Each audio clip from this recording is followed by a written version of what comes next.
Prepare for the bull market. My beautiful, yummy strawberry waiting for me in the fridge. Did you know, friends, that Bitcoin is just a layer 1 chain? You know, when you say it like that, it might not mean anything to you. But I know from being here 18 hours a day, working tirelessly for you for free, highest value content in crypto, like, subscribe. I know that revelation that Bitcoin is just another layer 1 chain, it doesn't hit the zeitgeist of the wider crypto market yet, but it will eventually. It's creeping up on them. Because today, friends, Bitcoin has a special box that it's placed in. The special box says we are a store of value, and there's the beautiful Satoshi law and the Satoshi narrative.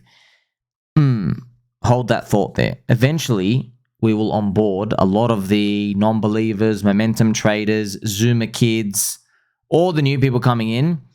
And look, everyone's taken a bet, but I strongly believe they will care less about the Satoshi narrative than the people who got in early. And I think it will be easier to split their attention away. And it's going to manifest itself with a continuous lower Bitcoin dominance. Here is the Bitcoin dominance chart right now. This is what it looks like. See how it's downtrending over time. And what I'm saying, friends, is actually it's not that much of a big revelation out here, because there are, many, many things that are telling us this is actually going to happen. So just to show you, man, these things are happening right now, friends. You have gold versus Nasdaq. It's going down. You see that? Now, it's not going to perfectly just go down like the dominance, but you can just see see the top is gold, right? And the bottom is Nasdaq. So this going down means gold is getting weaker to network effects over time. You see gold, friends, back in 1989, gold used to be 3 times the index. Now it's only 0.13. So it's down 30x. How, though? How did that happen? Well, what happened in 1990, friends?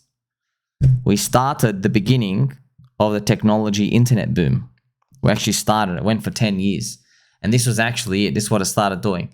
It came all the way down and then it peaked. See, it started coming down and then it peaks down here. This is the internet tech bubble.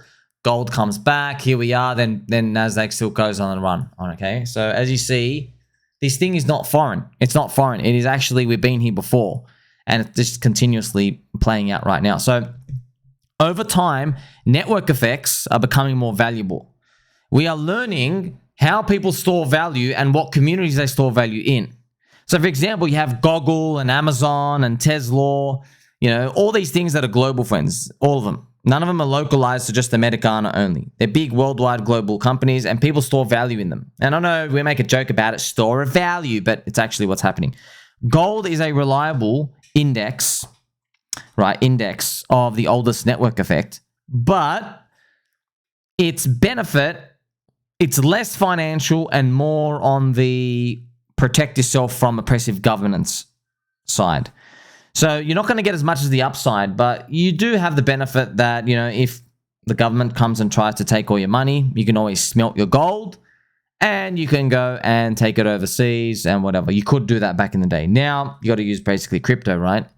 But at least that option's there for you. However, because you have that option and you don't have that option in stonks and other stuff, you get less upside, which is actually true. You get about 8% per year in gold. This is over the past 20 years, but it moves sporadically. It doesn't move exactly with the stock market. And we're probably going to see Bitcoin play out this same way too. Now, there's no guarantee, but man, it's all the signs are pointing to it, friends. So you just, like when I just told you that Bitcoin is simply another layer 1 chain and the crypto market hasn't woken up to it. Like, you got to think what that really means, man. There's things to grasp from that, baby dolls, because you're seeing this transformation of people coming into crypto and they're learning, man. They're learning, hey, why do I actually store value in this? Oh, Metcalfe's law. Why do you even really need a Bitcoin over another coin? You don't. But you see, this is our information asymmetry. We're front running the market. People haven't figured it out yet. And when they do figure this out, they'll see Bitcoin dominance viciously dump lower because they still don't get it. It's not special. TikTok. And by the way, I have a buy Bitcoin sign. I love Bitcoin. Bitcoin's great. I'm just showing you, man, that this is the truth. Okay. So look, Bitcoin's got its purpose though. If governments come in and try to just press every stop button, they'll probably be able to get Solana first. They'll probably be able to get Binance first. They'll probably be able to get Tether first. And they will. Not even probably, they will. They won't be able to get Bitcoin though. And that is why you're going to be safer in it over time. But you're going to be getting less reward. You see? So when people say, oh, Bitcoin sucks, they're going to say that later on. I'm going to go, no. It's a defense, man. It's the last defensive mechanism. It's like, okay, you get lower returns holding Bitcoin over time compared to the altcoins, but they can't press the off button on Bitcoin. They can't even try to. Of course, tongue in cheek, they can, if they really wanted to, try to crush it by its knees. They could, but you get the point now. You see, friends, it's all risk reward. If you want higher reward, you got to take on more risk, like centralized party risk. You know, is Richard Hart going to come back and continue? Is Cripple going to be able to get the XRP ETF? Is Elon Musk going to keep doing the things with Doge? Is Corridanzo going to have Charles Hoskinson? Is he going to find the UFO buried at the bottom of the sea? Do you see these risks with central party figures? If they don't work out, you end up getting pooped like Dan Larimer, who drank too much soy and left EOS. But if they do work out, you get Vitalik, man. You get Vitalik literally from the Anunnaki. Until he gets a misses and starts redirecting his chi energy to her. But for the most part, yeah, they understand, friends. So this centralized party risk, which just means like a founder, it sounds bad, but actually it's not. It plays to your advantage when these things work out, especially in a bull market.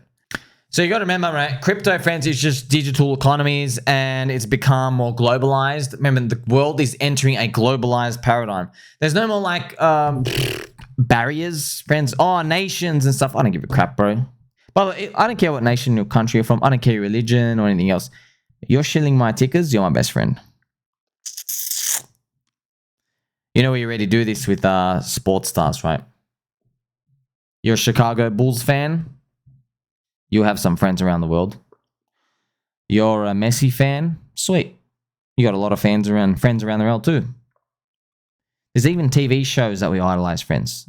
We even do it to video games. Get it? When it comes to countries, it's like, oh, you were born there. You're not really choosing, right? You're just kind of born there. But we're learning these different network effects that people get to do choice on them. They become more powerful. Well, what's the next best big thing? Crypto. You're choosing network effects here. Why do you like that picture over that picture? Why? You know, it's interesting the more you think about it, friends. If you look at sports teams,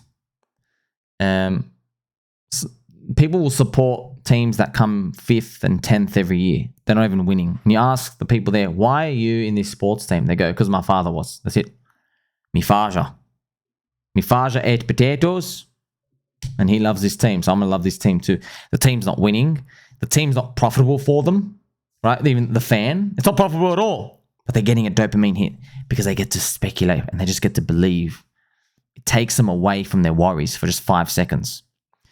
Now, if we could find the way for people to control their entry into crypto as they participate in these network effects, we're going to get less upside volatility over time, but we're going to onboard more people and it's going to be safer. What I mean by that? Well, when you go to a football game, you can blow, $150 on the ticket, you get some food, you buy a jersey. All right, what have you blown? $250, $200? You could do that. Well, what about crypto? That's why I introduced this concept of everyone, of lottery tickets to everyone. 90% called 10% lottery. You're throwing your money into the fiery pit, right? But there's a chance. There's actually a chance you get to control your fate. Imagine there was a way for the crowd in a stadium to work together to impact the odds of their team winning. Imagine that. And they try to do that. They try to fire up. You've been to some sports games, friends. I have too. You've seen where, last 15 minutes where the crowd, you can feel the crowd and the energy. It's like everyone's mental consciousness is tapped in. Like, come on, he's got to get it, come on. You can just feel it. You can feel them. And the players fire up as well. It happens, man. It happens. Now, without killing the other team, makes you think, how do you win? Because like in crypto as well, you're trying to allocate scarce capital resources from other people's mindshare. That's what it is. Because we don't have AI bots working for labor units, right? Yet. One day in the future, that'll change the game completely because you won't just be competing against humans anymore. It'll be AI. I wonder how they optimize. That'll be something for the future. So the internet has helped propagate this. And the Bitcoin dominance, friends, it's going to continue to downtrend. Gold dominance is going to continue to downtrend. It doesn't mean gold's crap. It doesn't mean Bitcoin's crap. It just means, remember, man, friends, humans, we know how to copy paste stuff, man. When you have something amazing and a unicorn, people, they find out what makes it shiny. What replicates? Why do I like you in the first place? By the way, Bitcoin, bro, like Satoshi looked at gold. Like, what makes gold good? Right? Oh, the supply. You can only make 2% of it per year. That's how much they're digging. They can't make 30% of gold supply per year. But there's a problem with gold. If gold's price went up like 50% in a year, a lot of these mines that are unprofitable to mine right now, because you can now sell gold at like, $3,300 an ounce, they're happy to dig up and pay $2,800 just to get a $3,300 item. Okay, but with Bitcoin, if the price goes up, you can't make more supply, right? The inflation rate's cutting as well.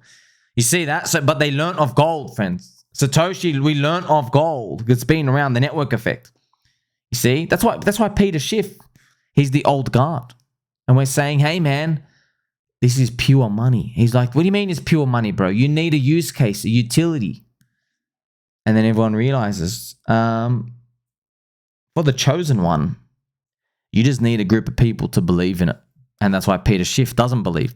Uncle Peter Schiff says, Bitcoin's going to zero. It's going to zero. Maybe one day, but right now, man, people believe in their hearts.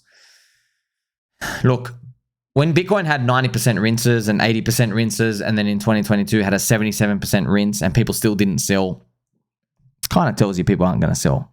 That's why you got to go through this trial by fire period. What do you think we're heading to now, friends? I'm telling you now, man, gold dominance, Bitcoin dominance, they're going to continue to go down more and more over time. They lose their shine.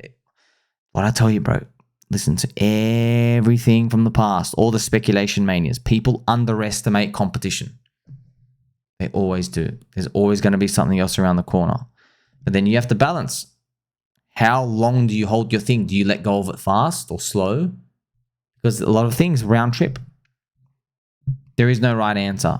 But at least we're in the industry that gives us an abundance of opportunity. Like, subscribe, bell button, or catch you soon.